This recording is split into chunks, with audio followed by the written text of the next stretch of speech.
There's no action to be taken following the executive session. Will the clerk please take the roll?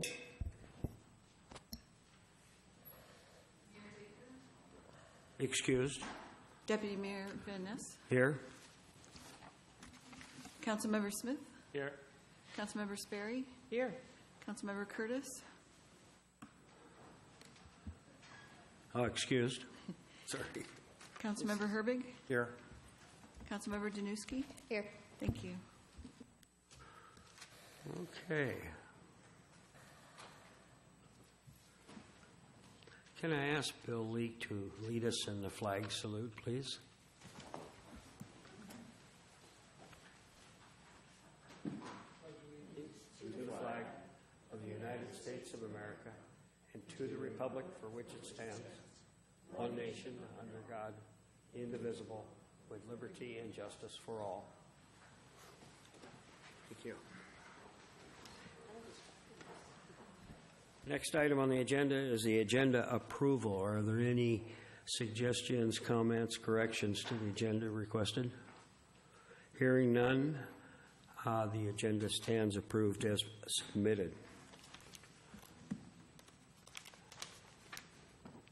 We now have citizen comments. This is an opportunity for you as citizens of the City of Kenmore and other localities to express your views on issues that are important to you and the community.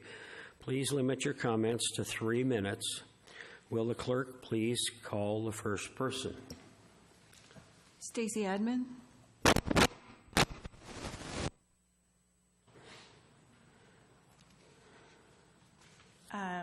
I'm Stacy Admin. Do I have to give my address still? Yes. 7815 Northeast 192nd Street here in Kenmore. And I'm actually here on behalf of my husband who could not make it tonight, and I'm reading comments for him. Same address, Eric Adman. Dear members of the City Council, I'm sorry I could not be here tonight and had to ask Stacy to read my remarks.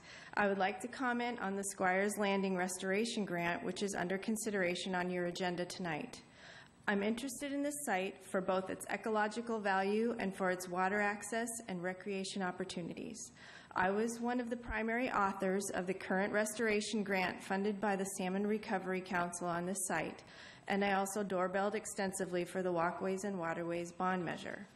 In response to the City of Kenmore's inquiry, the Army Corps of Engineers is offering a unique opportunity to leverage millions of dollars of federal money, up to $10 million, with the requirement of a 25% match for restoration of the Squire's Landing site. Given that a significant portion of the site, 11 acres of approximately the 40-acre site, will be improved under the Walkways and Waterways grant, the overall project cost may be significantly less than $10 million. When I worked with others on the initial grant proposal to restore the entire parcel of 40 acres, we developed a proposal costing between $2 million and $3 million. Ultimately, the Salmon Recovery Council decided to reduce the scope of the restoration area that they would fund, but my point is that the total restoration costs could be much less than the available funds. If the project is phased over a 4-year period, the project costs could be spread out. For the sake of argument, if the total project costs were $6 million, Kenmore's share would be $1.5 million. Over 4 years, that would be $375,000 per year. These are just hypothetical figures until the actual restoration cost is known. The Sammamish River and adjacent habitat are extremely valuable in terms of salmon recovery. You can see this when you note that the City of Bothell is just in the process of completing a major wetland restoration and side channel improvement along the Sammamish River Trail just opposite of Bothell Landing Park. Restoration of Squire's Landing Park would be a similar project and is already on the short list of priority projects under the VIII Salmon Recovery Plan. Perhaps with the potential for an Army Corps project, the Salmon Recovery Funding Board would help come up with the additional funding to provide the required match. I recognize that there are many competing priorities in the city budget, which you know better than I do. But if there is a way to move forward with this proposal, the City of Kenmore has an opportunity to leverage a large amount of outside funding, participate in salmon recovery, and add to the jewel of a park that Squire's Landing Park is going to become. Eric Admin. Thank you. The next person. There's no one please. else signed up. No one else signed up. Mrs. Admin, would it be possible for a copy of that to be filed with our city clerk so it can be distributed to us? Very comprehensive letter. Thank you. Are there any other individuals wishing to address the council? No more on the list. Are there any more? Any other individuals wishing to address the council? Hearing none, we'll move on the agenda. The next item is a presentation, introduction of Kelly Chelin. Okay.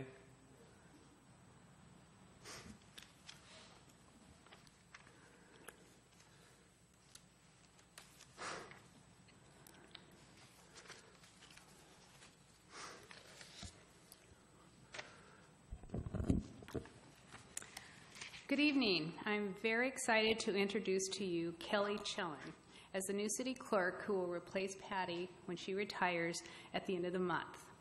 Kelly comes to us from the city of Mill Creek, where she spent the last 16 years of her career, first as city clerk and assistant to the city manager, and more recently as the public information director and city clerk.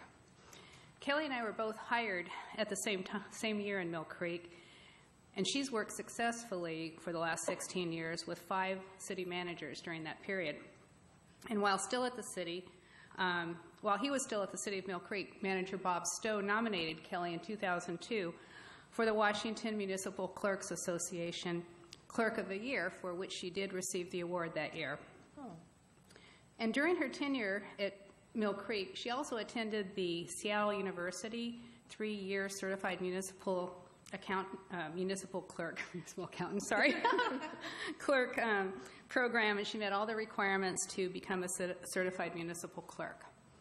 So having worked with Kelly during those years at Mill Creek and remaining in contact ever since, I can tell you she is professional and competent and fun. I'm very confident that she'll be a super addition to the city of Kenmore and that you will enjoy working with her as much as I do. Thank Okay, you so did you care to- much. Mayor, Council, Joanne, Rob, Patty, thank you, staff, for having me. I'm really excited to be here and start this new opportunity, and just appreciate it very much. And got big shoes to fill with Patty, but I'm training with her over the next couple of weeks, so excited to be here. Very good. Yeah, thank Well, you. welcome to Kenmore, and let's give her Thanks. a warm Kenmore Thank welcome. you.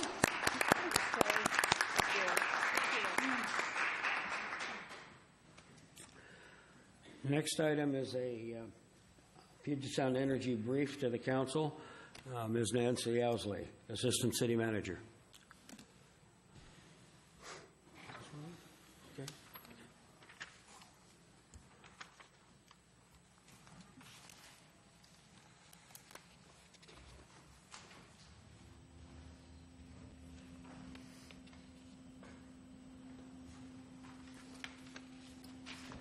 Good evening, Deputy Mayor and council members.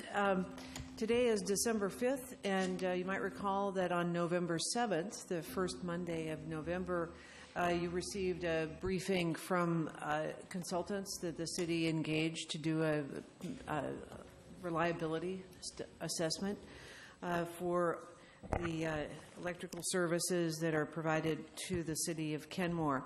And at that time, the consultants from Exponent related to the council and presented their report that actually the power reliability among several of the circuits in Kenmore were among the least reliable in PSE's entire system.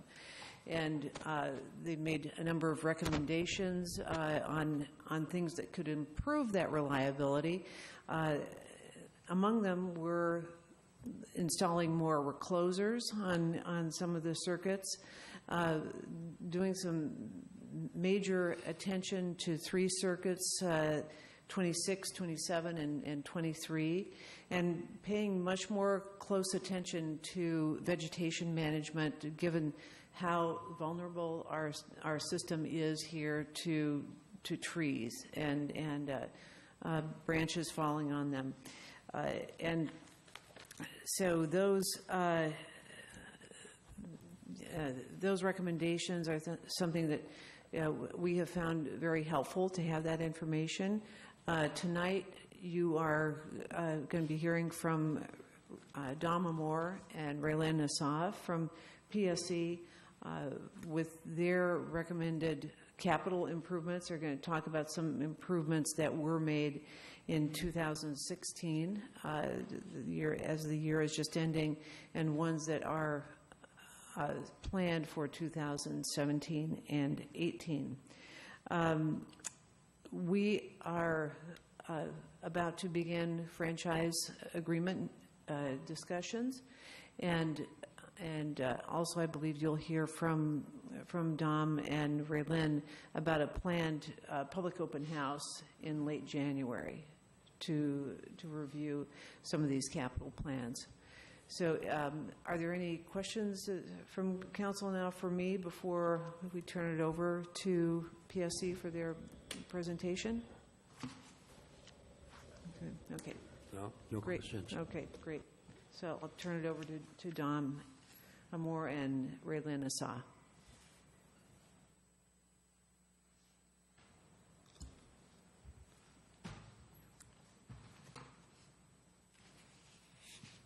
Okay. Thank you, council members, City Manager Carlinci, Nancy. Thank you for this opportunity, and also city staff. We appreciate this opportunity to update you and the citizens of Kenmore with the various projects that are occurring in the city. I'm Dama Moore. I'm the Local Government Affairs Manager, Local Government Affairs and Public Policy Manager for Puget Sound Energy in the North King County region. I'll be presenting a little bit of the overview in terms of some of the delivery and restoration aspects of what PSC does, and then Raylene will be covering a little bit more of the technical aspects within the city of Kenmore.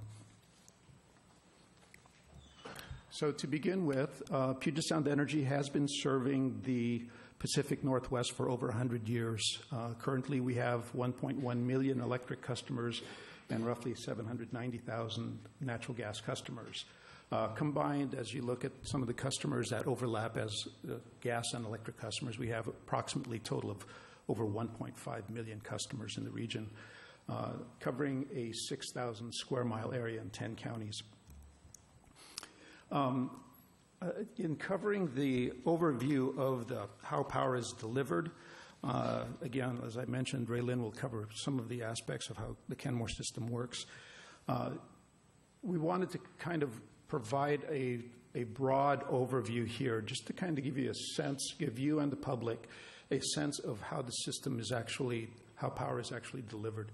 You'll see that regardless of the generation source, it's brought to substations via high voltage transmission lines to substations, which then step down the voltage.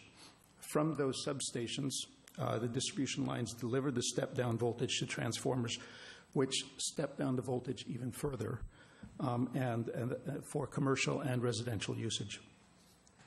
Granted, this is a very simplified graphic of the system, but in reality, you can see where there are several opportunities for interruptions between the generation source and the end user.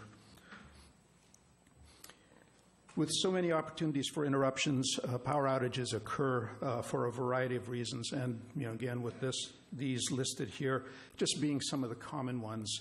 Oftentimes, outages occur in multiple locations, as you all are probably more than aware of that, with the classic catastrophe being the Hanukkah Eve storm of 10 years ago.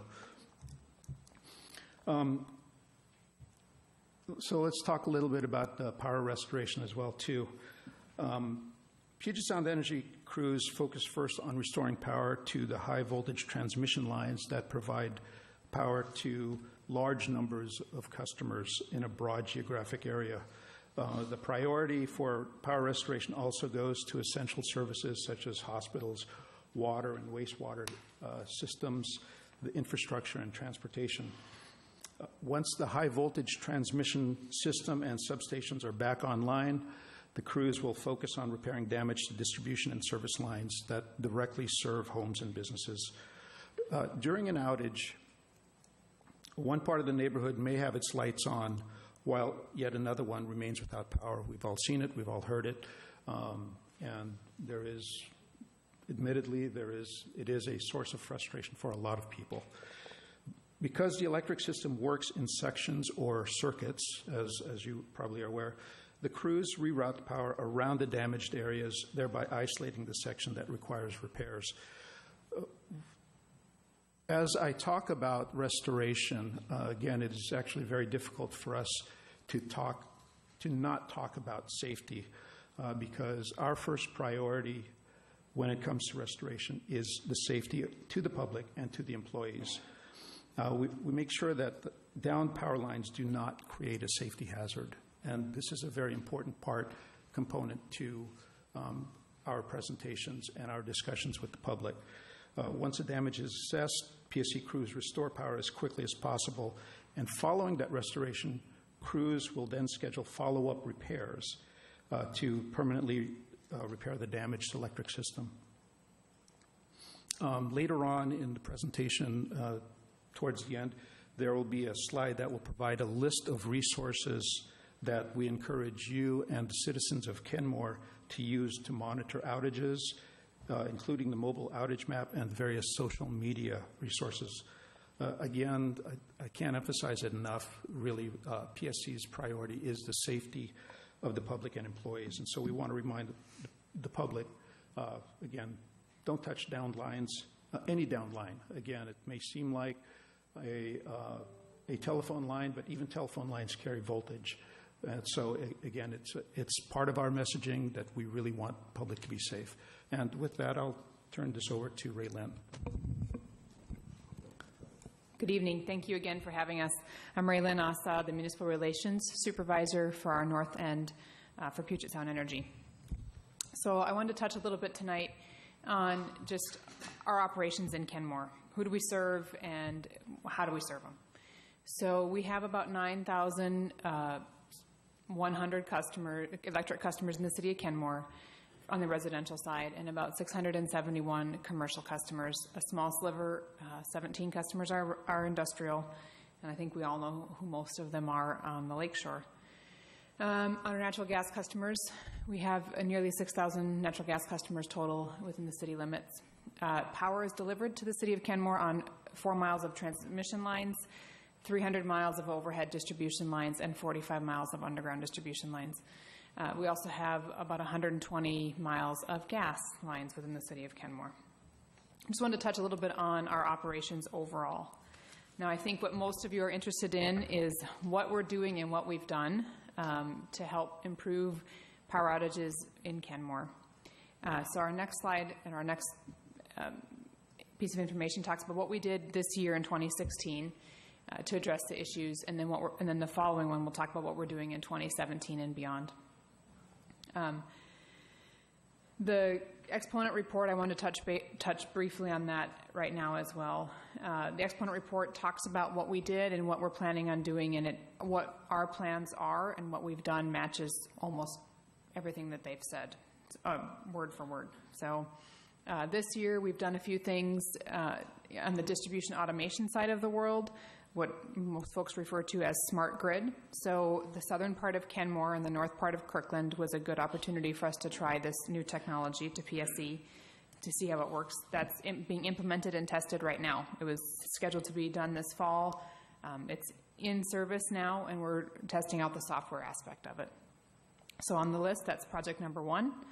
Project number 2 is some new overhead switches on the west side of Kenmore on 185th Street.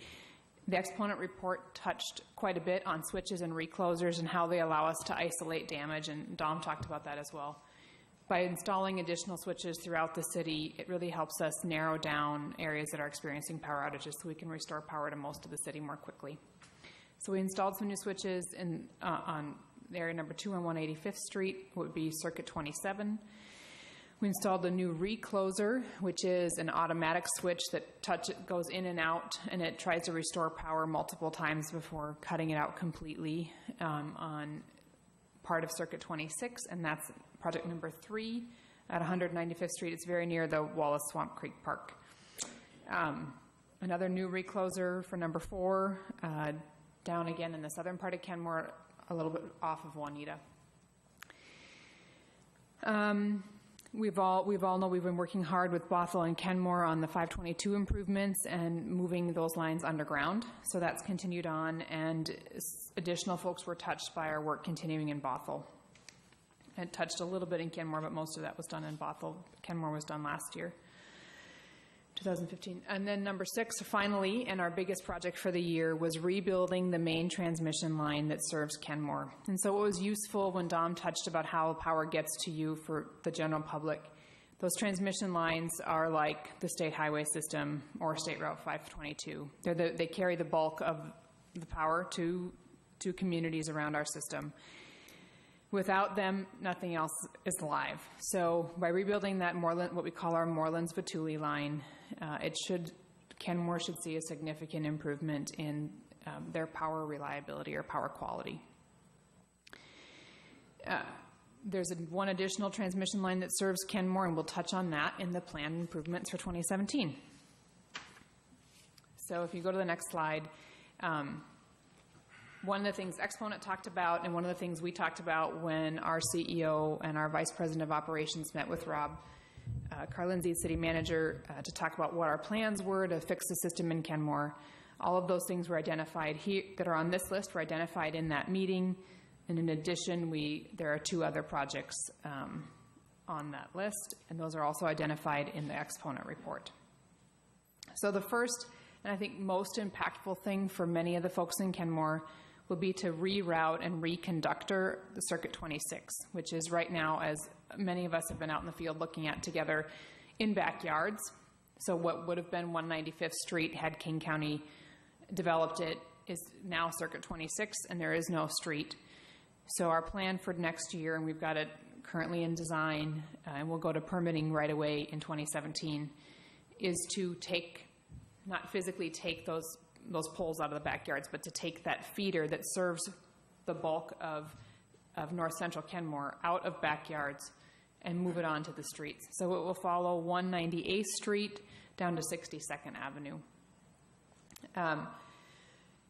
The poles will still stay I want to make sure that we're clear on that. The poles will still stay in the backyards because there are some folks that are served off of that can't be served any other way without significant investment on their part. And so it will still stay there, but instead of being what we call our feeder or a main thoroughfare on the roads, it will become a single phase line that will just serve several customers that can't be served any other way. Our second project is to reconductor Circuit 27, what's on 185th Street, and put tree wire. So all of our reconductoring projects have tree wire that will be installed. So that's for Circuit 26 and 27 and then 23, which I'll get to in a minute. What tree wire does is it allows power to stay on if a branch touches 2 of the 3 phases of power that serves folks. I know we've been here talking about that before, but it'll be a significant improvement for everyone that's fed off of these circuits. So that's number 2. Number 3 is to reconductor a portion of Circuit 23 to tree wire as well on Arrowhead Drive.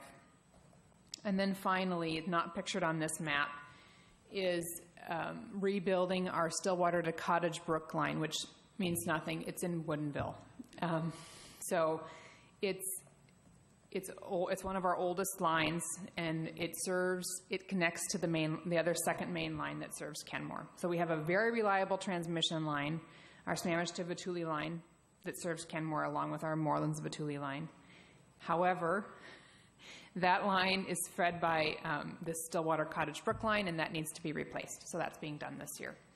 When the outage happened in August or September, that was from a cross-arm failure. That was because this line had an issue on it. So, and Morelands-Batuli was being constructed. That won't happen in the future with the new system. In addition to these that are outlined on the map and what I've just talkate about, Puget Sound Energy has done a major investment in redoing the cable that serves our underground customers in areas that were built in the late 60s and early 70s, and part of Kenmore was developed then. and those developers put in underground lines to serve their future customers. We're replacing those cables throughout our system, and Kenmore is a targeted area just simply because of the development time frame. So there was significant investment done here in Kenmore this year in 2016, and there will be another significant investment in 2017 as well. Those what we call underground cables, or lines that are underground that serve folks, when they go out, they take an incredibly long time to repair and replace. And so by getting ahead of that and planning in advance and replacing those early, we're able to keep power on for folks, because when they do go out, they can be out for up to 2 days while we're doing with an unplanned outage. All right. While we're here, I wanted to talk a little bit about outage history, and that's been a question that's come up over and over again. I just wanted to touch on the fact that we're very aware that there's been a lot of outages and folks are unhappy, and so wanted to touch on what those were and kind of how many have been experienced in Kenmore over the years. You can see the graph speaks for itself. It's ramped up. 2015 was the worst year in Kenmore's history for any recent history. 2016, while we've had quite a few recently, it was faring far better than 2015. That means nothing. It's still a lot of power outages, but it does mean that we're tracking it. We're trying to pay attention. As you can see, Kenmore has had more non-storm events than they've had storm events. And I think the non-storm events, on a sunny day and your power goes out, that's harder to understand. So we're working on that. There's been a lot of animal-caused outages, branches randomly falling, things like that, that will be addressed by these new projects we're putting in. I also want to touch base a little bit and just go over the causes for the most recent outages this year. In November, we had a small wind event just a few days ago, and there were some customers along the Burke-Gilman Trail that lost power, or near the Burke-Gilman Trail that lost power twice during that same day. We replaced a piece of equipment called a cutout, and that's been giving us trouble off and on over the years. That should see a significant improvement for those folks in condos, and there's a trailer development there as well. In October, South Kenmore had there was that big storm that wasn't, there were several of those, but there was another wind event that we had planned for in October, and it turned out to be pretty small. We had 2 outages in South Kenmore, the longest of which lasted for 4 hours. In September, we had 2 outages. The major one that I talked about earlier was when we lost a crossarm on our transmission line that served Kenmore, Bothell, and part of Kirkland. So that folks would have never experienced an outage, but we had, because it's the fair season and the fair weather, we had taken the Morelands-Vatuli line out of service that would also serve these same people to rebuild it. And so with that back in service, even if you were to have a crossarm failure, an outage would not have happened. But we had taken those folks out and secured that in a non-operating fashion for our crews to work on. And then in August, Central Kenmore, so right here in City Hall, and then on Circuit 26, we also had 2 outages, the longest of which lasted 4 hours. And they both affected about 1,800 customers.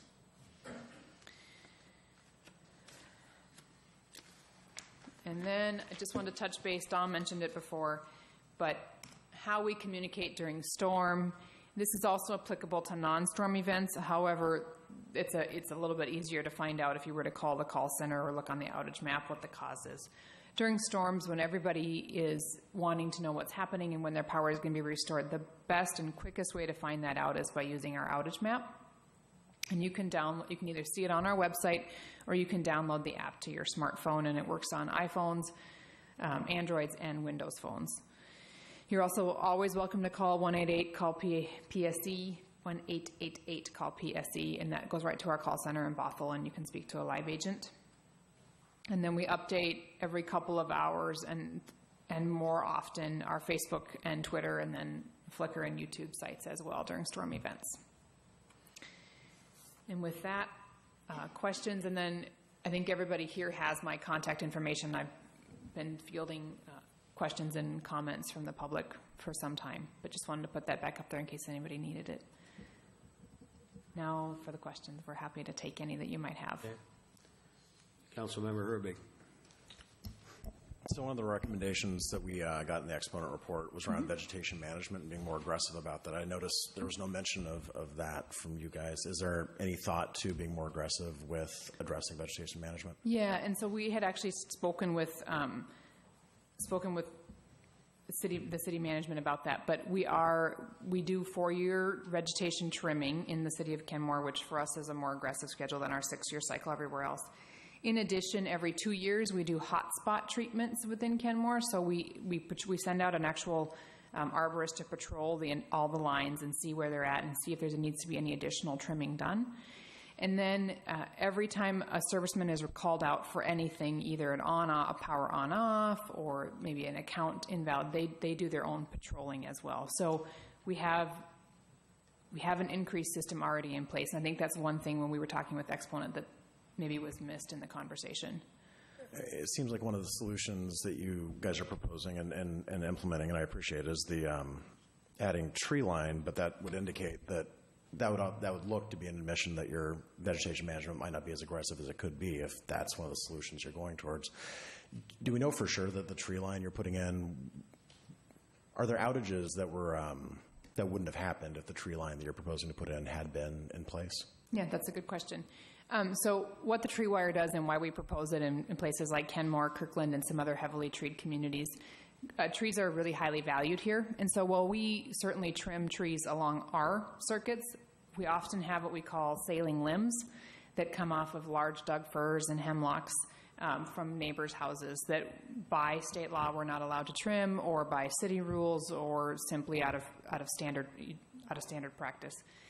So those limbs that they often hit 1 or maybe 2 phases of the power. If that were to happen, then the power would stay restored. And that is what a lot of our outages are caused for here in Kenmore, especially on Circuit 26 and 27. In addition, 23. That's why we propose to reconductor that as well.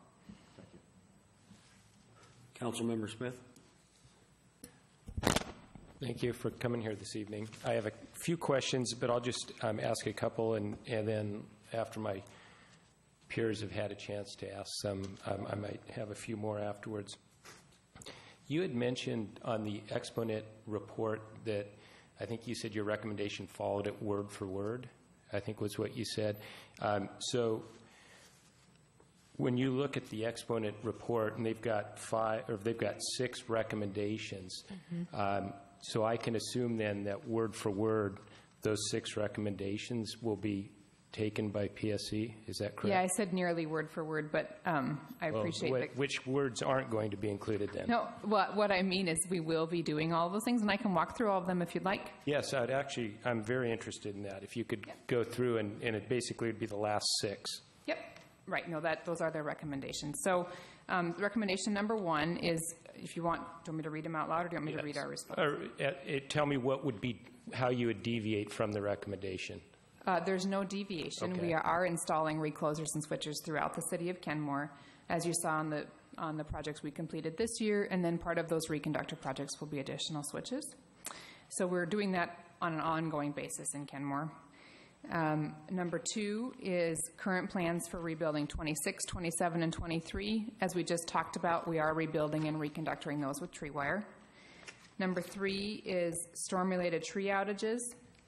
And talking about vegetation, which I just addressed with Councilmember Herbig. Can we go back to number 2? Mm-hmm. So it says in the second sentence of number 2, it says they should also implement improvements for other identified reliability issues on other circuits in Kenmore. So does that mean that we can assume when we find out that there's a circuit that isn't being reliable that you will address it? Yeah, so our planners look at your circuits and how they're performing compared to the neighbors, compared to industry, compared to our benchmarks all the time. Every time there's an event, they relook at it and see how it compares. And so they're always looking for solutions to improve power. Okay. Do you want me to go on to number 3? Yeah, to number 3 now. That would be great. Okay. So I talked about our patrols and how we already do them. We already do increase patrols compared to what I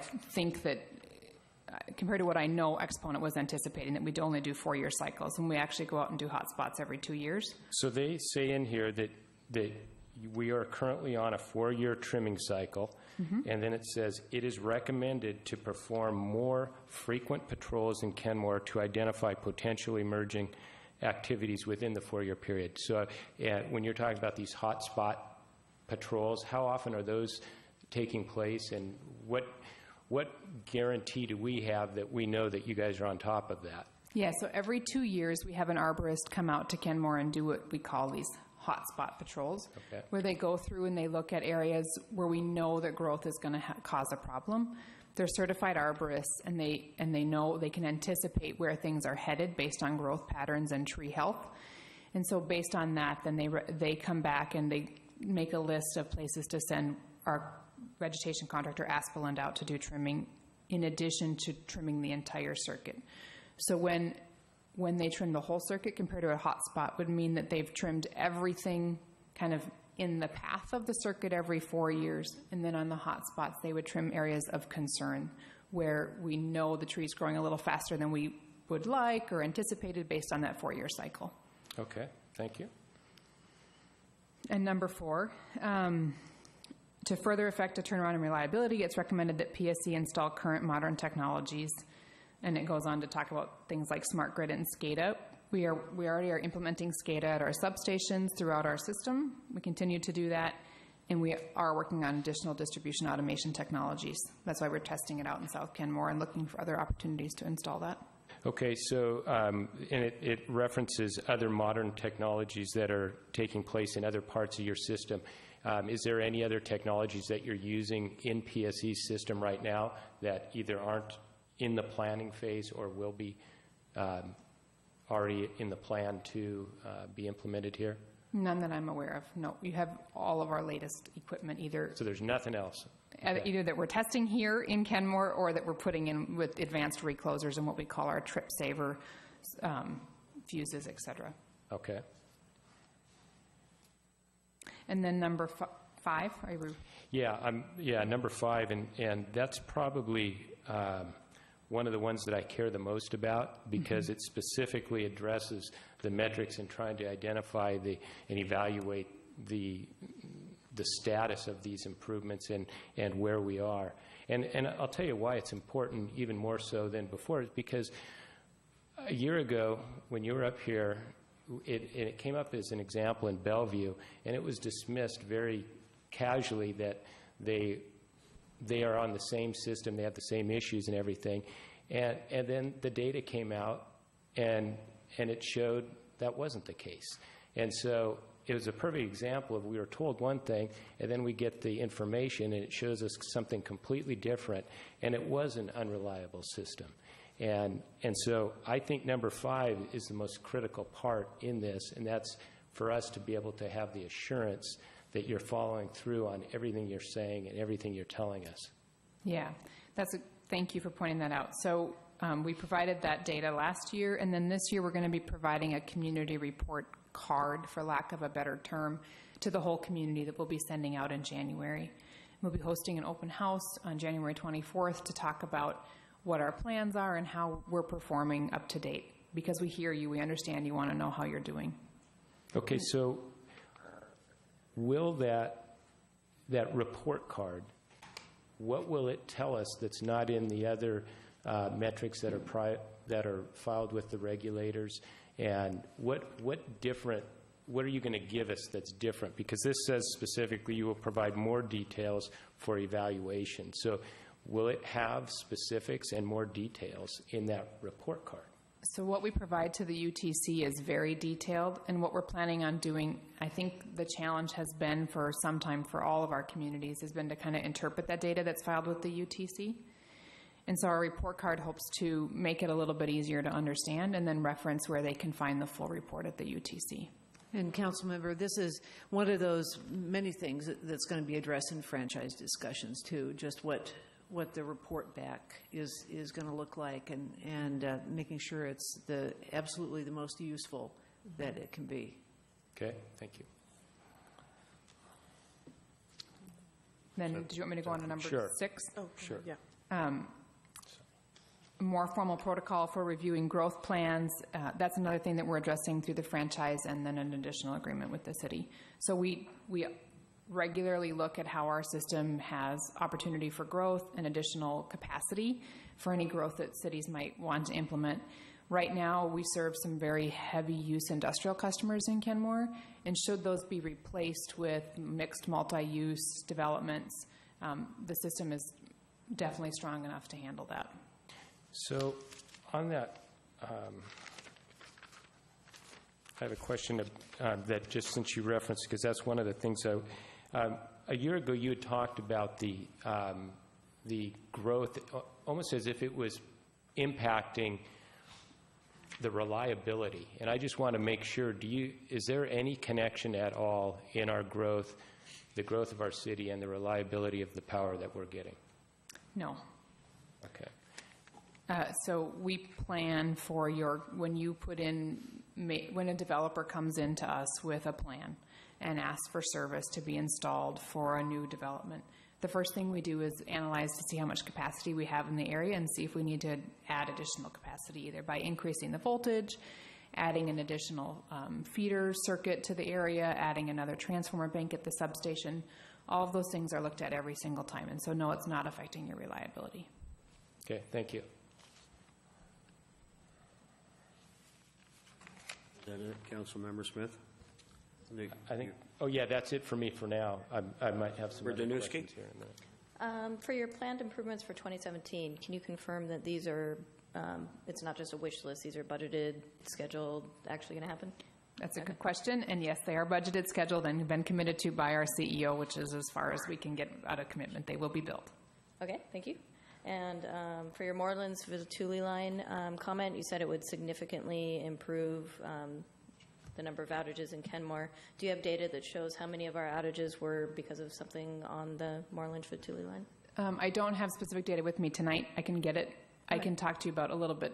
During your storms, almost all of your outages, the first outages or the longest reason for the outages is the transmission lines go down in the area by a branch that hits it or takes out an insulator. And then in addition, there's been damage to the circuits themselves, which is the next level down that feeds homes. So the transmission line in the last several years, the last several storms, Morelands-Vizituli has been hit and had an outage for 6 to 12 hours. Okay. And then kind of a similar question for your Circuit 26 rebuild. Is this the entire Circuit 26, or does it go more east from where you're rebuilding? It does go a little bit further east, but that section's been highly reliable and has a new recloser installed on it and has very few issues. The most unreliable portion of it is being rebuilt. Okay, so most of the outages are in the area that you can't get to. They're almost all there. Okay, thank you. Mm-hmm. Councilmember Sperry? Thank you. Thank you, Deputy Mayor. One of the things that was mentioned in the exponent report, and you also mentioned, Raylin, was several of the outages had been caused by animals. Mm-hmm. And we all love animals, but we also love to have power. So tell me a little bit about how you're going to address that issue. So where there are issues with animals, rats get into transformer cans. That's at a more local level. The animals tend to cause smaller outages, and it's mostly to our underground customers. They get into those green boxes you see, the transformer banks, and I don't know if they're attracted to the wire. I don't know what they're interested in there, but they tend to get in there and do some damage and then cause an outage. There's been additional squirrel outages on Circuit 26, and that's just based on the location of the circuit, kind of the age of the infrastructure, and some other issues. We can't prevent every animal outage, but we do have squirrel guards, we have bird guards, we don't have rat guards, but we do try to keep everything sealed. So, I mean, rats are very innovative, as we know. So everything else we try to prevent, and we do try to prevent rats to the extent that we can. The other thing is that, I mean, obviously this is a big deal for our community, and everybody has a story. I mean, you know, from being in the middle of a huge project that you need electricity to finish, you know, you've lost all your Costco food for the third time this month. You know, I had a dryer blow up, or not really blow up, but burn up. And we have local grocery store owners saying, I can't keep throwing away this food. And so there is a significant financial loss for people living with the unreliability of the circuit. And one of the things that's always concerned me is that there's not really any recourse. I mean, we still pay the power bill, and yet experience unreliability and financial loss. And so that's something that obviously isn't being addressed in this, but it is a concern that I have. No, I understand. We've heard folks, and that's why we're proposing to do the fixes we're proposing.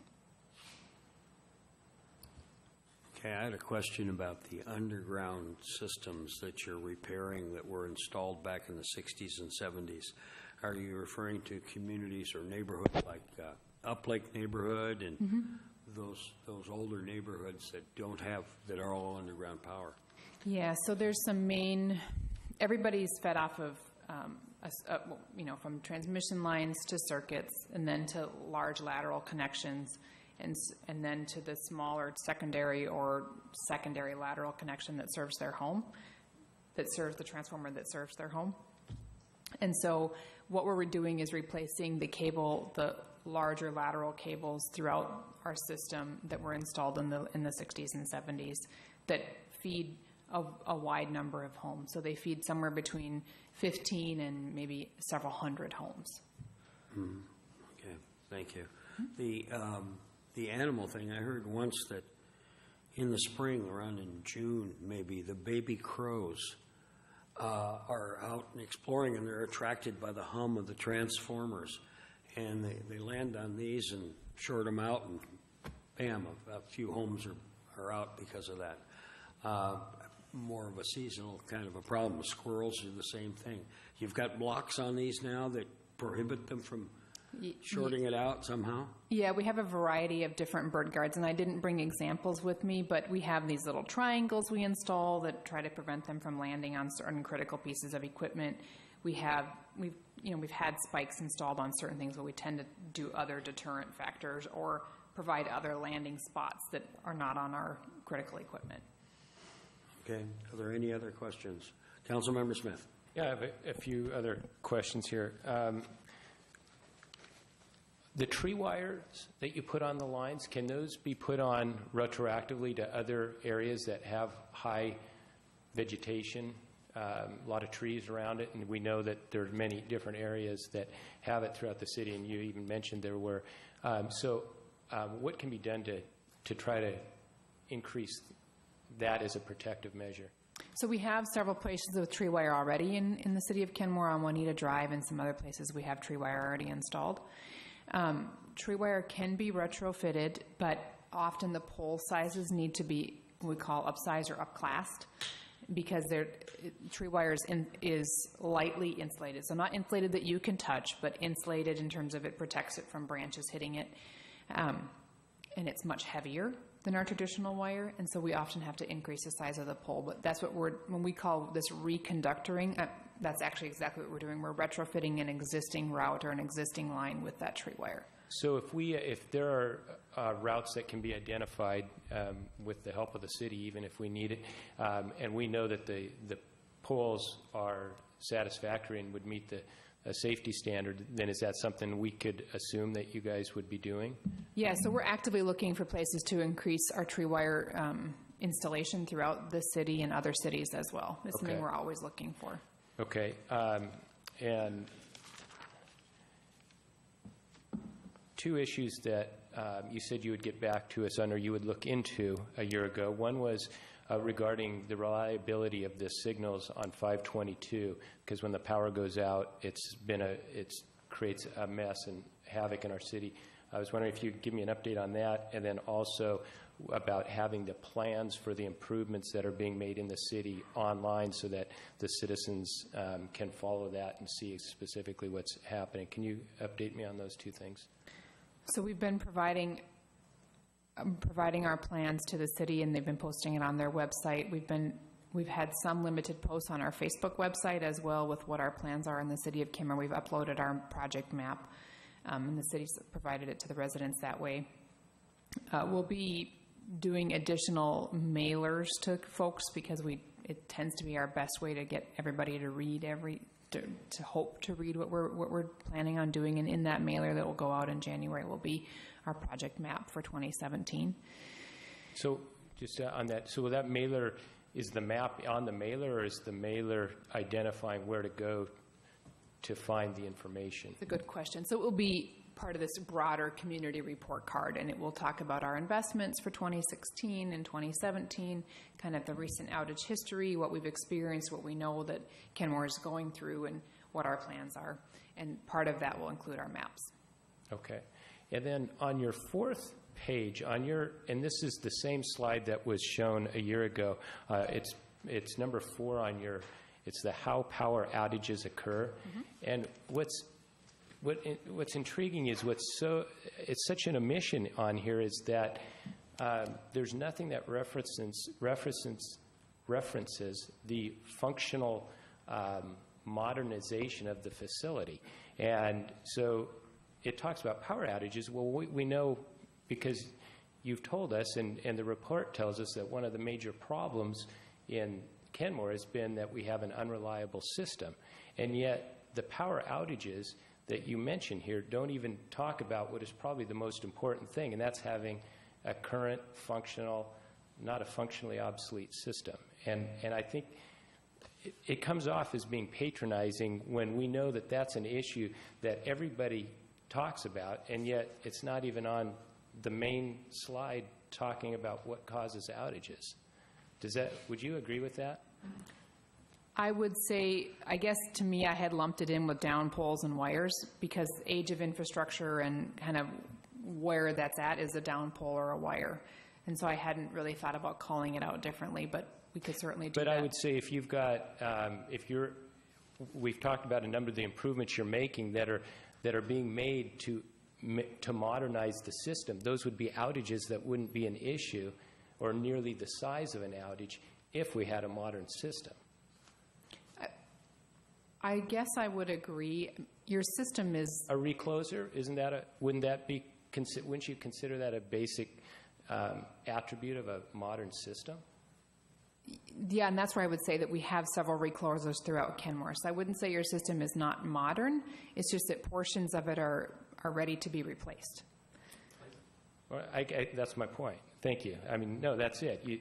And that's why when I say it's like we have to just drag this stuff out, and yet it can't even be on the main slide telling us why we have outages, and it's disappointing. And so I guess lastly, and it's more of a comment than a question, but since we know our performance here has been subpar, I think it's only reasonable to assume that going forward the investment is above par, so that we know we don't want to just get to average. We've paid our dues. We want to be above average now. Councilmember Smith, we totally agree. Okay, and we definitely think that while the age of the system has some reflection on reliability, we want to make sure that everyone understands that we are in the process of addressing that as well too. The list that was provided here on the slide, it was not intended as the only outages, and it certainly wasn't intended as an oversight to the age of the system. But we definitely want to make sure that we're addressing that. Thank you. I appreciate that. And I would just add that the wind piece of it has more heartily affected Kenmore simply because of where circuits are located and this tile of wire that's been here for quite some time. So a small wind might have a bigger impact. Okay. Any other questions? Councilmember Sperry. So I think whenever I hear statistics, I'm always thinking compared to what? And one of the things that I think is really important moving forward is, especially non-storm event power outages, the duration, the frequency, and all that, where does that compare with the rest of your system? And of course, everybody in the community is going to be looking for compared to previous years, for there being a substantial improvement. I'm not talking about the wind events. I mean, obviously, we would certainly appreciate being less affected by the wind events, but we also recognize that, that's not something as easily controlled. But when we have power outages on a sunny day in August or September, that doesn't work for us. So, and we would like that to not happen.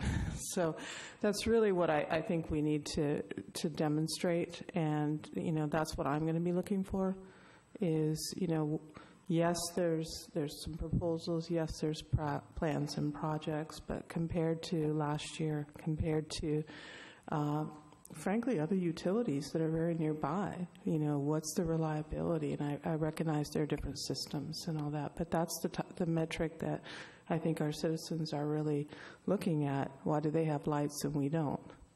I mean, that's as simple as it gets. So. Yeah. So when in this report card, we'll be providing how you compare to Kirkland. And the reason why we've picked Kirkland is that they tend to be affected by the same wind and have the same style of development in terms of trees and overall distribution pattern of where people are in comparison to the lines.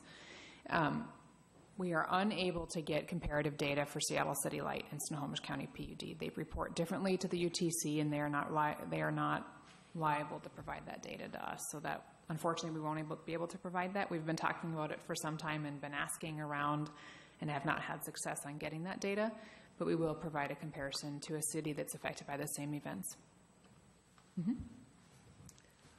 Okay, you may not have that data, but we just look next door to Lake Forest Park and see all the lights on when ours are off. And they've got more trees than we do. So, yes, it is a concern. And if there was a way to document it and get the data to really look at it in detail, that sure would be helpful. We're very aware. Thank you. Pardon me? When you're finished, I just want to make a couple of comments. Please. Thanks for your good questions. And between the city manager and me, we have had direct contact with well over 150 or so individual citizens of Kenmore, and I have an email distribution list that I've put together just from people that we have talked to individually. So this is really important. And it's important to many of the people who have taken the time to get in touch with us, because they frankly have just had it with the status quo. So a month ago, when we were here with the exponent report, I said that we were going to leave no stone unturned as we launch into franchise negotiations to make sure that we have a better situation for the people who live in Kenmore, who have a business in Kenmore, and who depend on reliable power. With that, we'll look forward to the public open house in late January, but coming back to the council as the franchise discussions go forward, so that we end up with the very best agreement that we can for our citizens. And I want to thank you, and I trust that the negotiations and the constant communications between Puget Sound Energy and the city of Kenmore continue on after we have this agreement. And I really appreciate the efforts that you've made in the last year or so to try to rectify and evaluate and identify those problems and work towards a solution. So thank you for your efforts. Thank you for coming tonight. Next item on the agenda is our consent agenda. All those in favor of approving the consent agenda as written, say aye. Aye. Aye. Opposed? Hearing none opposed, all in favor. The consent agenda is unanimously approved as submitted.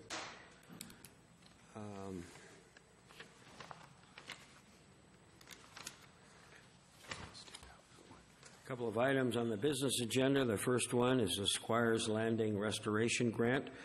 Mrs. Bent, Community Development Director.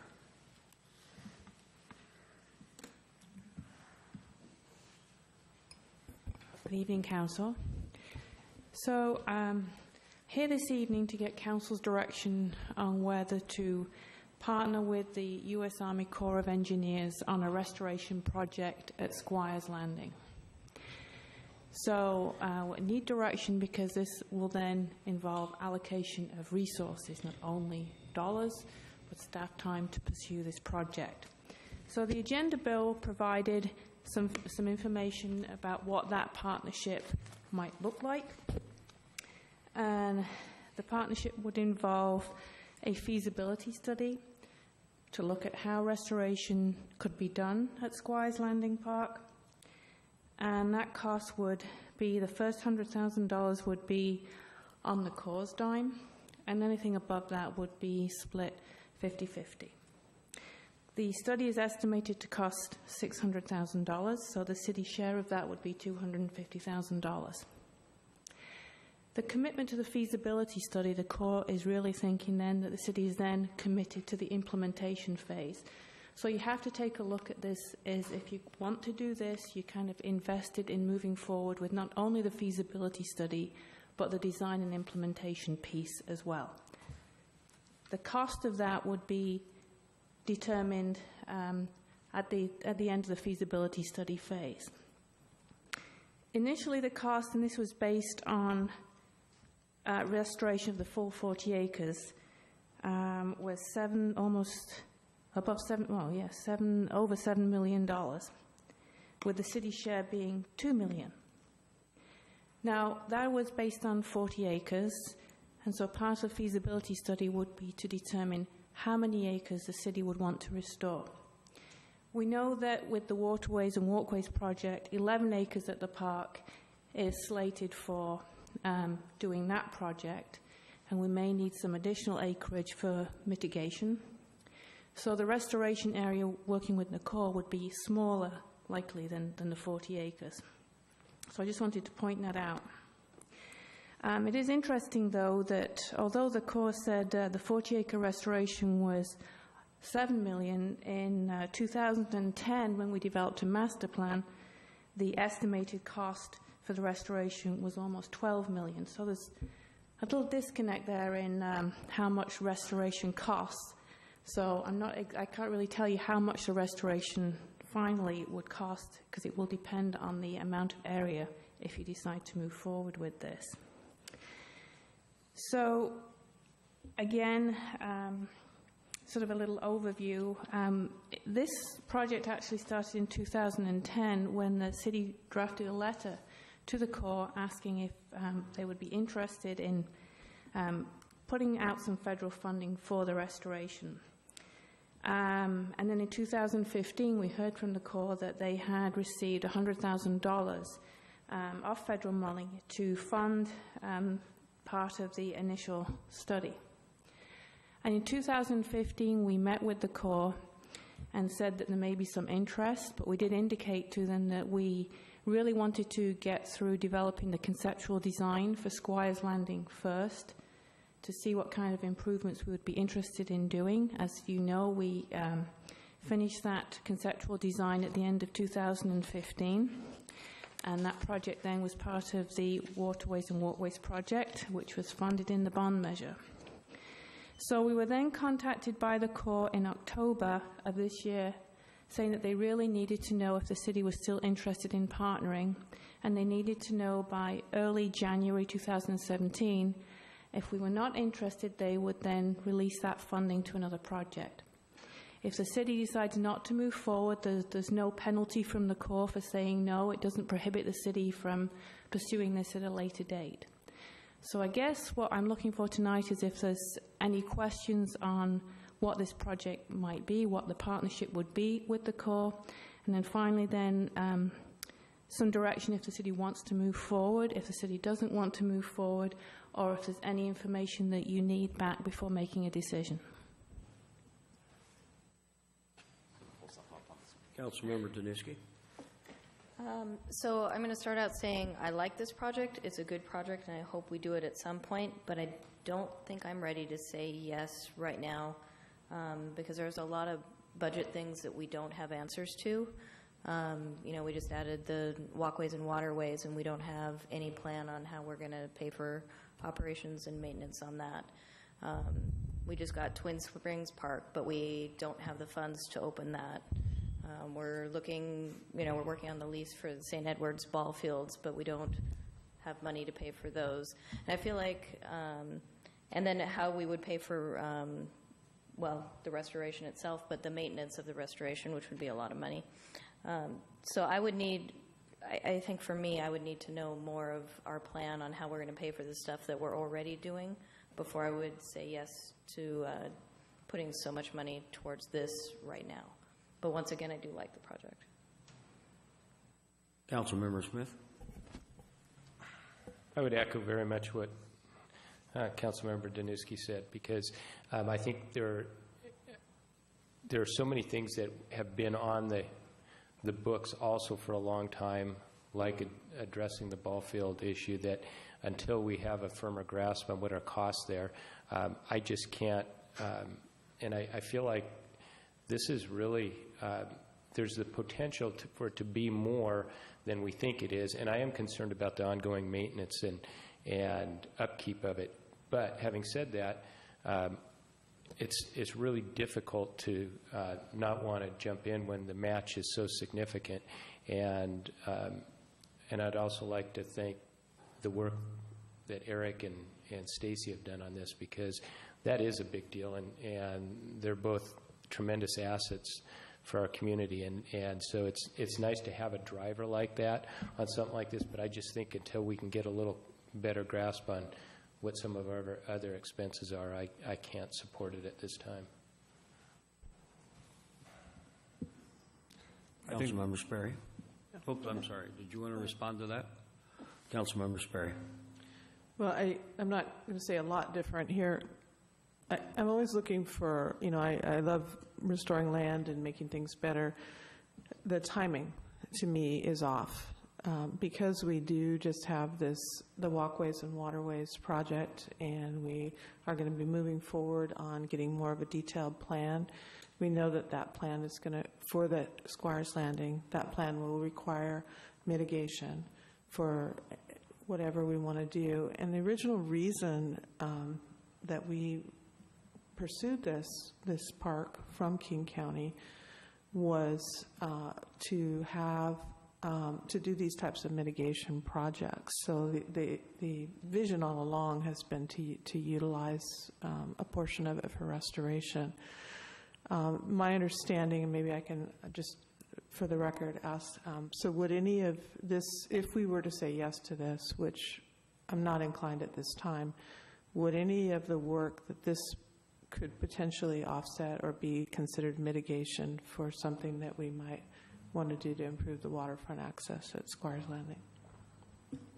I don't think so. I think they would be considered separately. I don't think we could count this project as mitigation for the other project, because the restoration that we would be doing for the Walkways and Waterways project is needed for that particular project, so you can't double count mitigation. Yeah, that would have been a win-win if we could have counted the match or counted the mitigation that we were doing for Log Boom and Squires as our match to this core grant. But they have told us, nope, you can't count mitigation for another project as match for this grant. Okay. Thank you.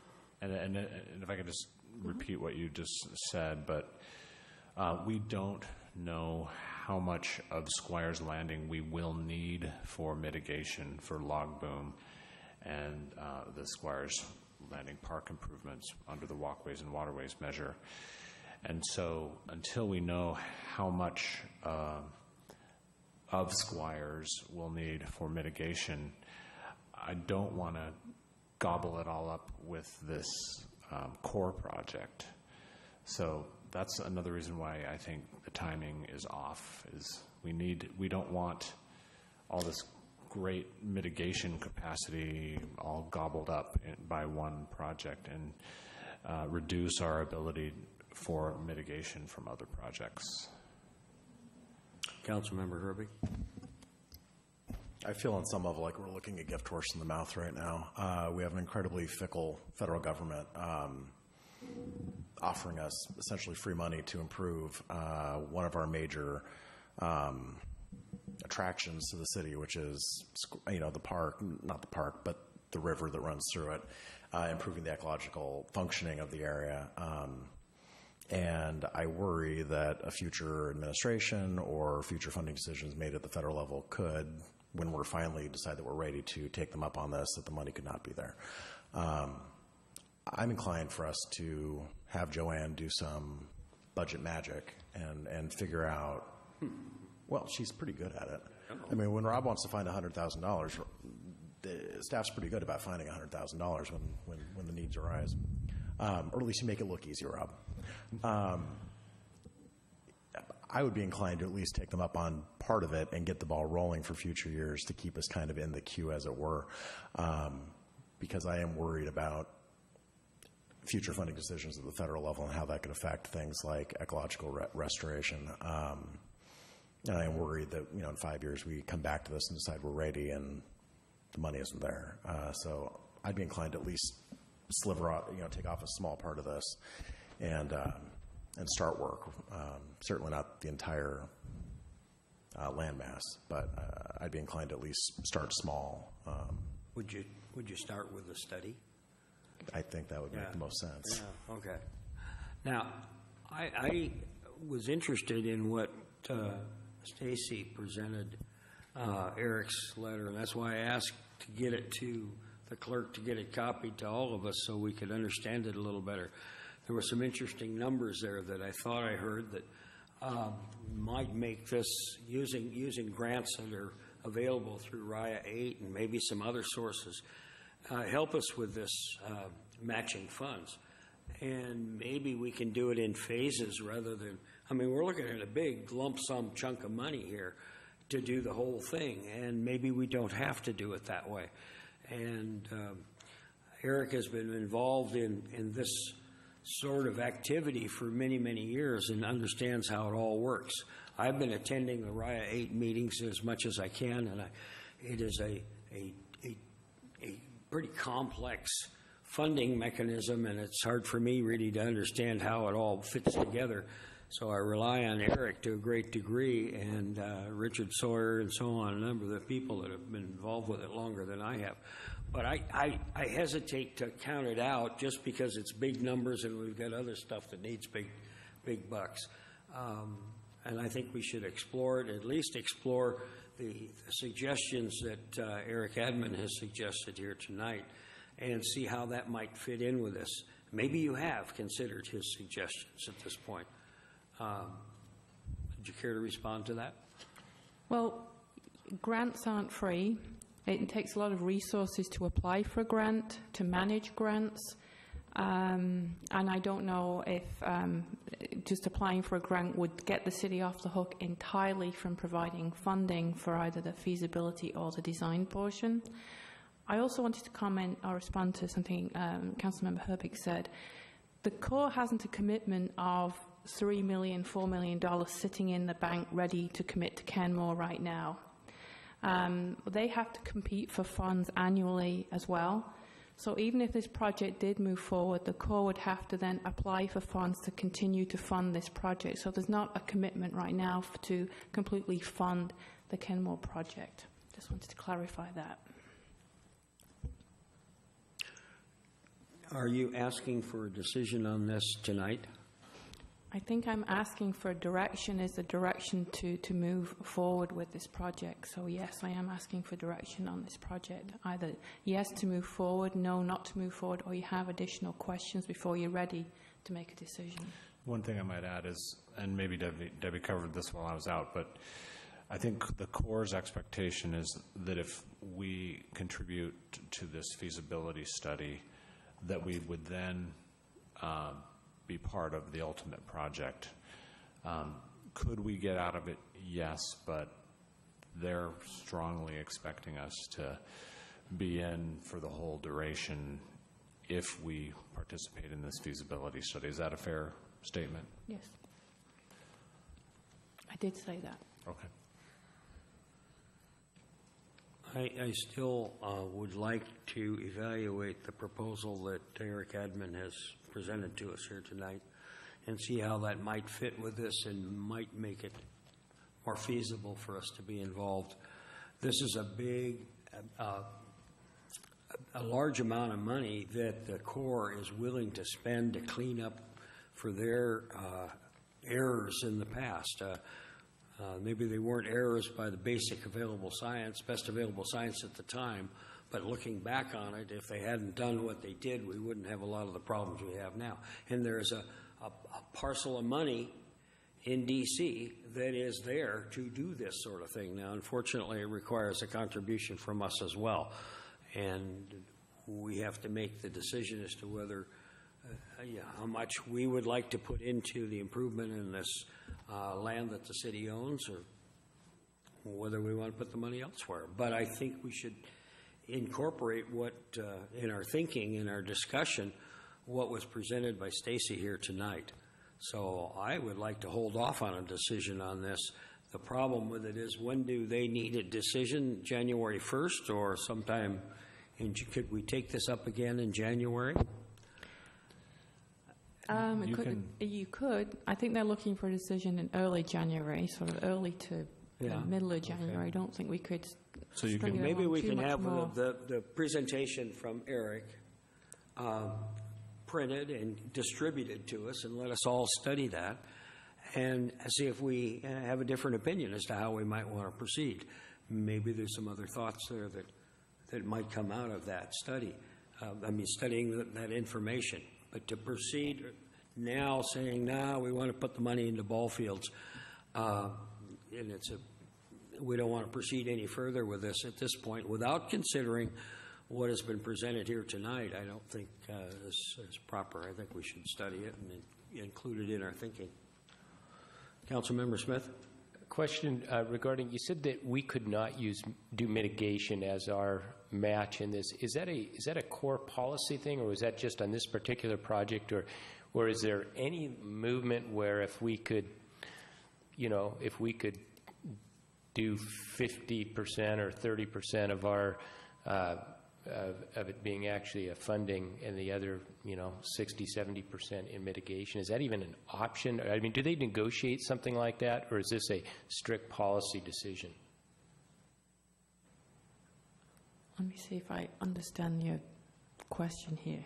Is it negotiable? That's what he said. I think we have to kind of figure out what could contribute the non-federal portion of the match, whether that would be city funds, whether it would be some sort of grants, which is what Eric Admin was suggesting, whether it could be land value, or whether it could be a portion of mitigation done elsewhere. So the answer to those questions are, it depends, I guess, but there has to be a percentage which is non-federal dollars, and there are a variety of ways to get to that match. And the land value as match is intriguing. Did you talk about that at all? I did not talk about that. Yeah, so we have the ability for the value of the other underlying land to help count as match. So we'd have to have it appraised, and it's not worth a lot per square foot because of the kind of land it is, but it is worth something. And so getting that land value appraised and figuring out how much match the underlying land value could be would be part of the equation. Deputy Mayor? Councilmember Sperry? We do have two other members of our council, obviously, that are not here tonight. And so I would like to continue the discussion. This is millions and millions and millions of dollars, potentially. And I think it worth more discussion. I've already said kind of what my concerns are, but I think we need to kind of talk it through a little bit more. Councilmember Herbig? I just want to say I agree with Deputy Mayor Van Ness and Councilmember Sperry. I think we need to have everybody in the room, and preferably it'd be nice to have Eric in the room too. So you can talk about it at your retreat, or you can talk about it at the Monday, January 9th meeting. But I think that's about as far into the future as the Corps is willing to go. Retreat again, 6th and 7th? The 6th and 7th, so that's a Friday, Saturday. And What's your pleasure? Do you want to put that on the agenda for the retreat? Yeah. I think it's a great retreat item to discuss. Yeah. Okay, can we do that, and then maybe take action on the 9th after the retreat? Sure. Is that soon enough? Okay. Do we need to take a vote on that, Patty? No, that's okay. This is one thing I want to make sure gets considered in all this is carving out the staff resources to make it happen. That's a big concern that I have. So we'll need to talk about how to do that. Okay, So. Thank you. Thank you for the presentation. Oh, gosh, I lost it here. Okay. Next item is a discussion of the Strategic Opportunities Fund policy. Joanne, Gregory, Finance and Administration Director. And City Manager.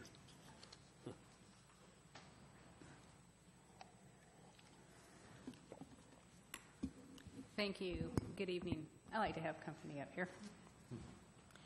So when we established the Strategic Opportunity Fund in 2013, we informally discussed some of the appropriate uses for the funds and how they might be managed or repaid over time, but we've not yet developed a policy that we've adopted. And don't forget, it's important to distinguish this fund from that Strategic Reserve Fund, which is truly a rainy day fund. This is not a rainy day fund. So we, in this draft policy, suggested a number of eligible expense types for your consideration, such as real estate purchases, capital projects, grant matches, new strategic economic initiatives, or temporary support of services during an economic downturn. And there are a number of replenishment options for the fund also that would include revenues from an activity that might have been started by this fund would go back into replenishing the fund. Surplus reserves from unrestricted sources like the general fund could go back into the Strategic Opportunities Fund, or other unrestricted or undesignated fund balances and grant reimbursements could replenish this fund. And also reimbursement from even restricted funds like REIT or impact fees when we've maybe advanced some strategic opportunities money to do a grant match, perhaps like we did with sidewalks last year, the year before, and then set up a 4-year repayment plan to replenish this fund. That could be another method we'd like to consider. So we'd really like to get your thoughts on this draft policy. We'd like to be able to, establish a target for the fund that we try to meet within a 3-year period if the fund is drawn down. And once we agree upon the draft policy, once you come up with your comments and suggestions, I'd like to incorporate this into the financial policies that we always include in our biennial budgets. We have a financial policy section, and I would like to add this to it so that it's there for future consideration and guidance.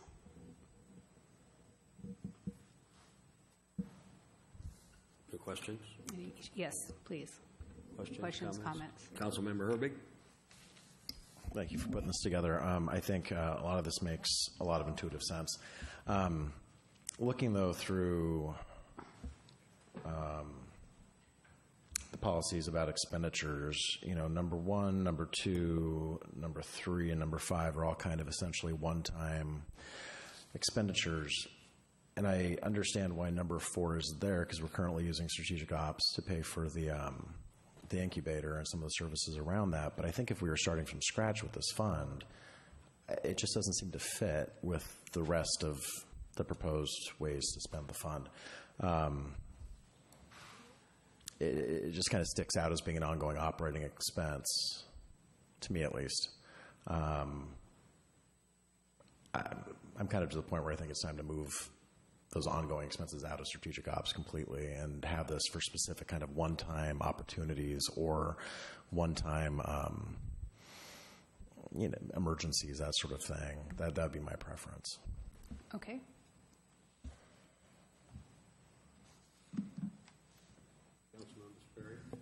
Councilmember Sperry. Thank you, Deputy Mayor. I actually like it. I think you did a great job, and I think it was important to define it. And I recognize that number 4 is a little different because we are, doing something ongoing, even though it's not, it could be changed at any time. But one of the things that I think is really important for the public is we have two funds that sound very similar, the strategic reserve and the strategic opportunities. And I think it's good to clarify what that's about. And I also appreciated that number 5, that there is that opportunity for temporary support of city services. So as we are getting more mature, and even though I know you guys are great with the budget, and hopefully we're good policy direction and all that, there's a narrowing of our margin, if you will. And so I think that's wise. So I actually am good with the policy as it's written. Thank you. Councilmember Danuski. Yeah, I like it how it's written too. I think 4 is okay. We need to probably as a council decide on if we do something as a trial basis, how long is enough to make it do we want to do this for real or not and take it out of that fund. But I don't have a problem leaving this in here as an option because I just don't know what the future's going to have. Councilmember, no? Smith, no? I didn't actually have much to add. I support it the way it is. I think it makes sense and it serves its purpose well. Councilmember Herbie. I guess one of my questions is why, specifically economic development initiatives called out. I understand that's what we're using it for right now.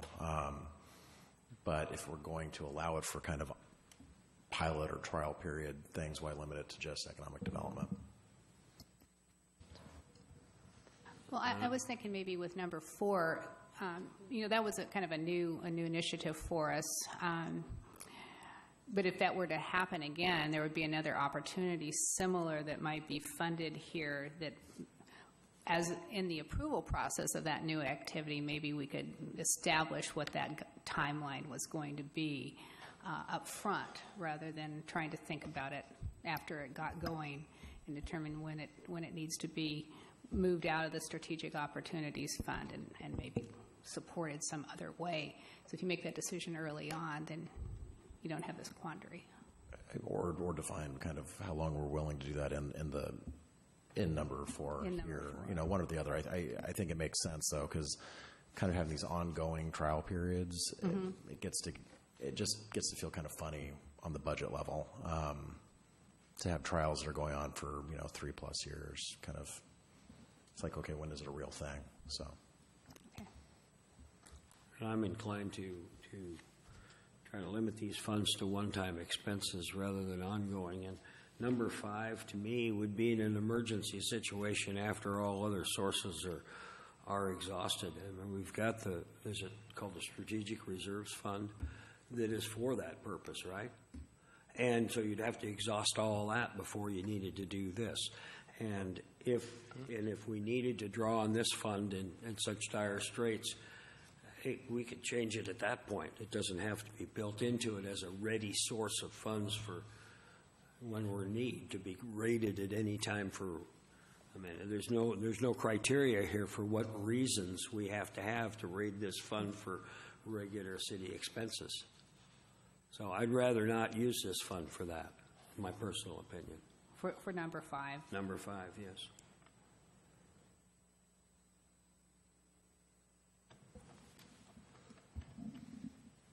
Any other? Councilmember Smith. Yeah, I feel like the way this is laid out, though, it it's almost exactly how I feel like I want it. It's telling you it's giving you direction on where we would use it or how we would use it, but it isn't so definitive that it ties your hands. And I think that's, for a fund like this, I think that's actually a good thing. And the fact it mentions a pilot or a trial period, I think any specific initiative that we might invest in, that it could be very different depending on what it is. And some might be a 6-month deal, some might be a 3-year deal. But I think we even just talked about it within the last month about removing the incubator from moving it into the general fund. And that makes sense. And that was a prudent thing to do, I think, or to have that discussion, because we're at that point that we need to kind of make some decisions on that. So I actually like this, the way it's written. Mm-hmm. That's good. Else? Okay, so where do we go from here? You need action from us? Approval with this? I think I'm hearing, at least from a slim majority, keep it the way it is. Mm-hmm. And so we'll bring it back as part of the I can budget. go along with it as it is. Yeah. Right. You would see it in the budget when you see it again. It would be part of the I budget. also like the idea of pilot projects, and that's one of the things that came out of our conference last Friday, that there are a lot of things that cities can do like business, like startup businesses do, if you did them on a pilot basis. But so many of the projects that we have for cities have to be studied for several years, and all possible risks evaluated and mitigated before you even start on something. And in this highly technological world, you'd get nowhere. And so if we could utilize this, more pilot projects on smaller basis, where we could, if it isn't working out quite the way we'd hope, we can pivot, you can make some changes, and you can abort it. You could stop it if it isn't working, doing what you hoped it would do.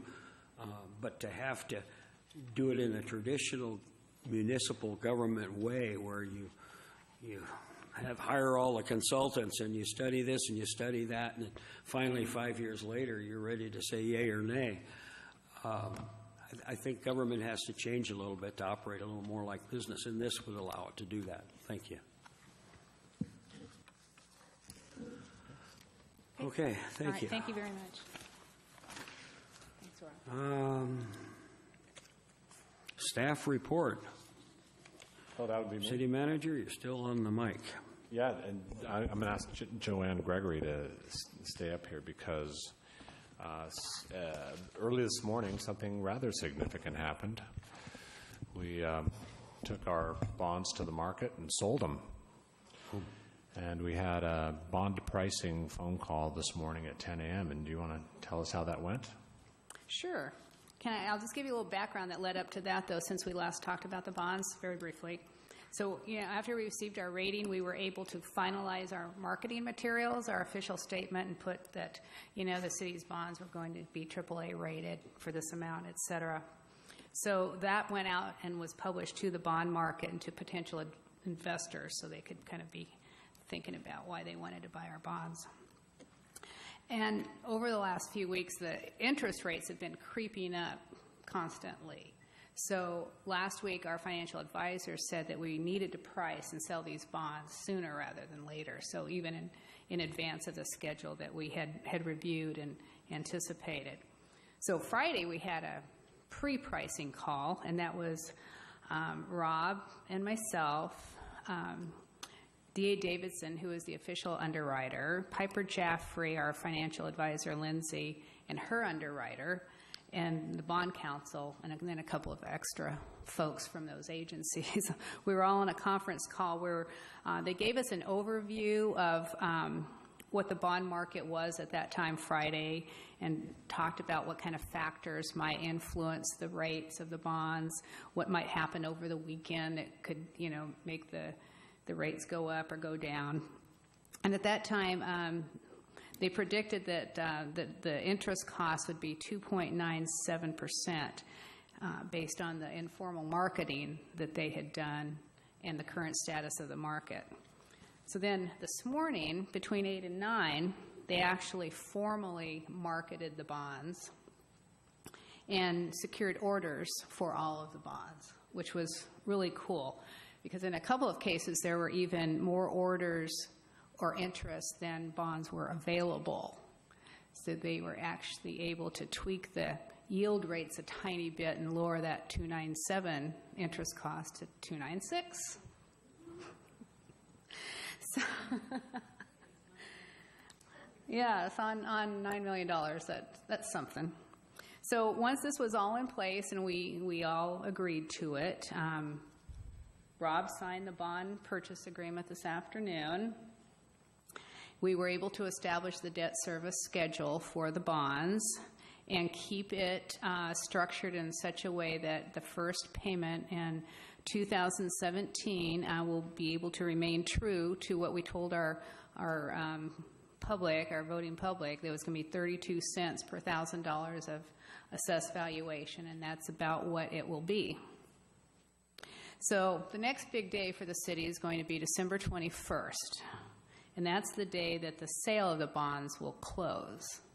And the actual par face value of the bonds to be sold is $9.2 million, but they're going to be sold at a premium.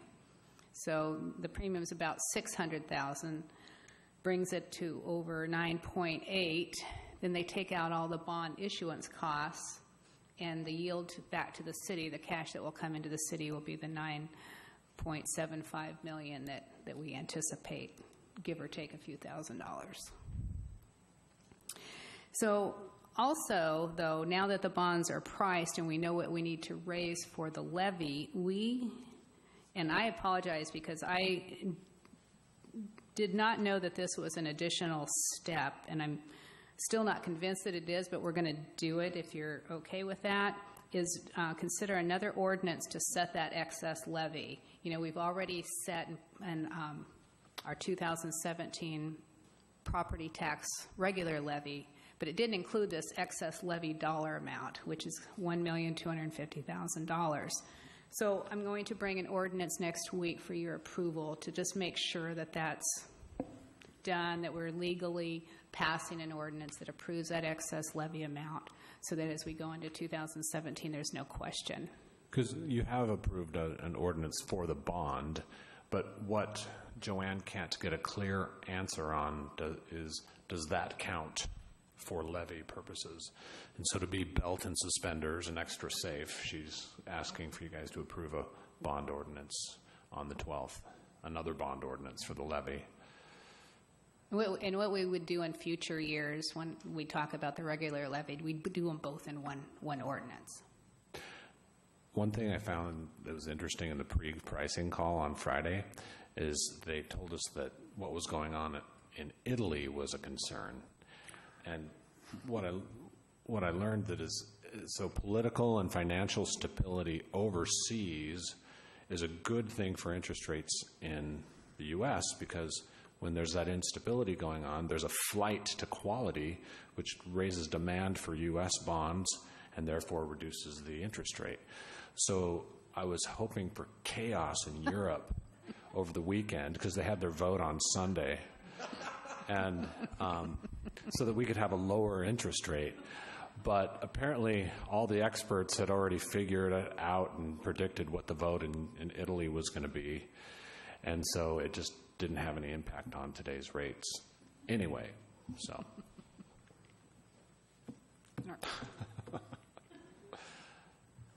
Interesting stuff. Okay. Okay, good news. Thank Okay, you. thank you. Anything else? Nancy Meehan today sent out a sign-up sheet for Coffee with Council, and just a reminder for you guys to take a look at that and reply back to her. That would be great. And I'm not going to steal anybody's thunder on what happened on Saturday, so my report is done. Thank you. Oh, council member comments and initiatives. I'll start with Councilmember Danuski.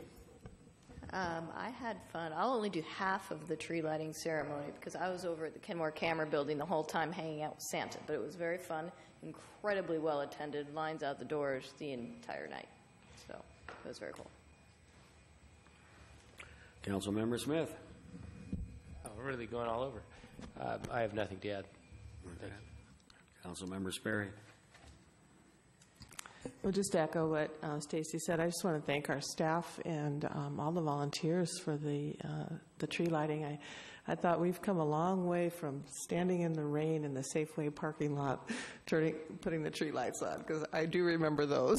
But it was really fun to see all the young families with children and how international it was. I heard several different languages being spoken. It was really fun, and you could see that this is becoming a tradition for these young families. It was really, I enjoyed it. Councilmember Herbig. Nothing really to add other than I had a great time with Daria at the tree lighting for the hour and a half that we were here. So it was a lot of fun. It was incredibly packed. People looked like they were having a blast. Daddy's Donuts was there, and she enjoyed those. And thank you to everybody who did the work to make it happen. And I think we should thank Councilmember Sperry for filling in for the mayor and myself. I had 2 other things I needed to go to, and then I was so sick I didn't go to anything. So I missed out on all of it. But it sounds like a great party here at City Hall and downtown Kenmore, and it gets bigger and better every year, it seems. So congratulations and thanks to everybody involved. We also had our transportation in technology and transportation conference last Friday at Maidenbauer Center in Bellevue, and there were about 300 people there. A lot of council representatives from the cities around the Seattle area, mayors and council members, as well as staff members. Chris Overlease was there, and our city manager was there. I don't think any of the others, if you were able to make it. I thought it was a pretty darn good conference. It covered a lot of ground, and as usual, these kinds of things try to do more than the time allows. And so the thoughts were, let's continue on in this next year with a series of more focused workshops. Zooming in on a particular area. Like one thing that wasn't covered as much as I'd hoped it would be was the legal side of technology and startup businesses and the implementation of these various technologically oriented transportation systems like Uber and Lyft and so. For example, you want to take Uber in Vancouver, BC, you can't. It's illegal. Their response to regulating it and bringing it into their city is say, whoa, how do we regulate it? We don't know. Okay, let's ban it. And that's not the sort of thing that we want to see. We want to see this future in transportation, and I heard it referred to back at National League of Cities as the new frontier. If you think about back when the car came and the automobile came in, people were arguing, well, all we need is a bigger, stronger, faster horse. And we don't need these newfangled things. Well, you can see where that's taken us. But now this is another frontier in the transportation industry that is coming fast and furious, a lot faster than any of us ever expected. And what we were thinking about a year ago now has already occurred, and we're moving on to big stuff. So stay tuned. And the legal aspects of things, again, is another pretty serious part of it. You know, how do the municipalities respond to these? How do you regulate them? How do you not necessarily regulate them, but relate to them and make the best for everybody in a win-win situation? So that's one aspect of a focus group, but many other things. So hey, Deputy Mayor, interesting stuff. Can I add to that? Yeah, what they were talking about with autonomous vehicles is that it wouldn't be a scenario where everybody would own their own autonomous vehicles, but there would be this loop system of vehicles out there for people to call upon when they need it. They also talked about this ride sharing or car sharing program where in higher density areas, you could have this small fleet of cars that people just hop into and drive. They'd pay into the system, but rather than everybody owning their own car, there'd be this small fleet that you could just share with other people in your neighborhood, and you just hop in it and go. And during the break, Chris said, Lake Point. Maybe that's a way to get trips down for Lake Point. Mm-hmm. So, and Lake Point will probably break ground about the same time that this technology is becoming available to the masses. So, interesting idea. Yeah, and it's not everybody's going to have their own autonomous vehicle. There may be some that will want their own vehicle that they can play with their computer while they drive to work, but most of these vehicles will be used with the transportation systems like Uber or Lyft. There's another one that was presented Friday, BMW's Reach Now, which is only in the city of Seattle at the present. Well, Seattle and some other places that are, but the problem they have is you go from one city to the next one, and if you don't have the same regulations in each city, then what do? You can't go from Seattle to Bellevue, for example, and on a trip. But a lot of interesting things like that came out of this meeting, and it's a new frontier, and we're uncertain really as to where it's taking us. We have to be nimble. We have to be accepting of it rather than rejecting of it. And I think it'll all work out in a win-win situation in the end, but it's going to take some effort. I thought it was a good conference. So, anything else?